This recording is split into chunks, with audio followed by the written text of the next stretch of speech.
கன்னியாகுமரி, நெல்லை, தூத்துக்குடி மாவட்டங்களில் இன்று கன முதல் மிக கனமழைக்கு வாய்ப்பு இருப்பதாக சென்னை வானிலை ஆய்வு மையம் தகவலை வெளியிட்டிருக்கிறது. முழு விவரங்களை செய்தியாளர் லோகநாதன் சொல்ல கேட்கலாம். லோகநாதன் வணக்கம். வானிலை ஆய்வு மையத்தின் முழு தகவல்கள் என்ன லோகநாதன்? தென் இலங்கை கடற்கரை ஒட்டிய வங்கக்கடல் பகுதிகளில் ஒரு வளிமண்டல கீழடுக்கு சுழற்சி நிலவுகிறது.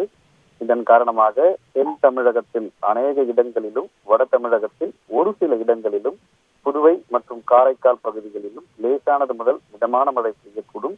கன்னியாகுமரி, திருநெல்வேலி மற்றும் தூத்துக்குடி ஆகிய மாவட்டங்களில் ஓரிரு இடங்களில் கன முதல் மிக கனமழையும், கடலூர், மயிலாடுதுறை, நாகப்பட்டினம், திருவாரூர், தஞ்சாவூர், புதுக்கோட்டை, ராமநாதபுரம் ஆகிய மாவட்டங்கள் மற்றும் காரைக்கால் ஆகிய பகுதிகளில் ஓரிரு இடங்களில் கனமழை பெய்ய வாய்ப்பிருப்பதாகவும், ஓரிரு இடங்களில் இடி மின்னலுடன் பலத்த காற்று மணிக்கு 30 முதல் 40 கிலோமீட்டர் வேகத்தில் வீசி மழை பெய்யக்கூடும் என்றும், அடுத்த 2 தினங்களுக்கு தமிழகத்தில் கனமழைக்கு வாய்ப்பிருப்பதாக சென்னை வானிலை ஆய்வு மையம் தகவல் தெரிவித்திருக்கிறது. சென்னை மற்றும் புறநகர் பகுதிக்கான வானிலை முன்னறிவிப்பு என்று பார்க்கும் பொழுது அடுத்த 24 மணி நேரத்திற்கு வானம் மேகமூட்டத்துடன் காணப்படும்.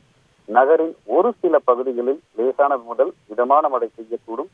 அதிகபட்ச வெப்பநிலையாக 30 டிகிரி செல்சியஸிலிருந்து 31 டிகிரி செல்சியஸ், குறைந்தபட்ச வெப்பநிலையாக 24 25 டிகிரி செல்சியஸ் ஒட்டி இருக்கும். கடந்த 24 மணி நேரத்தில் பதிவான மழையின் அளவு என்று பார்க்கும் பொழுது மாமல்லபுரம் பொதுப்பணித்துறை பங்களா பகுதியில் 12 சென்டிமீட்டர் மழையும், செங்கல்பட்டு 12 சென்டிமீட்டர் மழையும், அதே போன்று மீனம்பாக்கம் சென்னையில 4 சென்டிமீட்டர் மழையும் பதிவாகியிருப்பதும் குறிப்பிடத்தக்கது.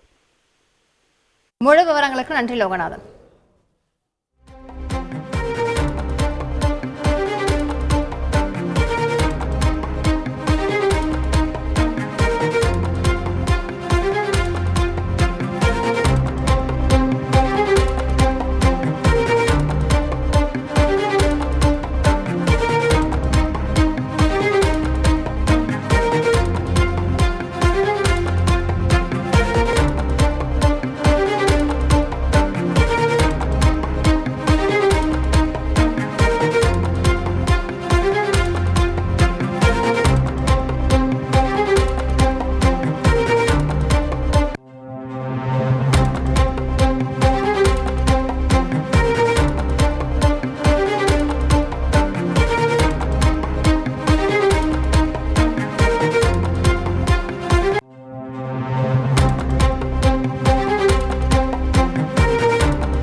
கன்னியாகுமரி, நெல்லை, தூத்துக்குடி உள்ளிட்ட 3 மாவட்டங்களில் இன்று கன முதல் மிக கனமழைக்கு வாய்ப்பு இருப்பதாக சென்னை வானிலை ஆய்வு மையம் தகவலை வெளியிட்டிருக்கிறது.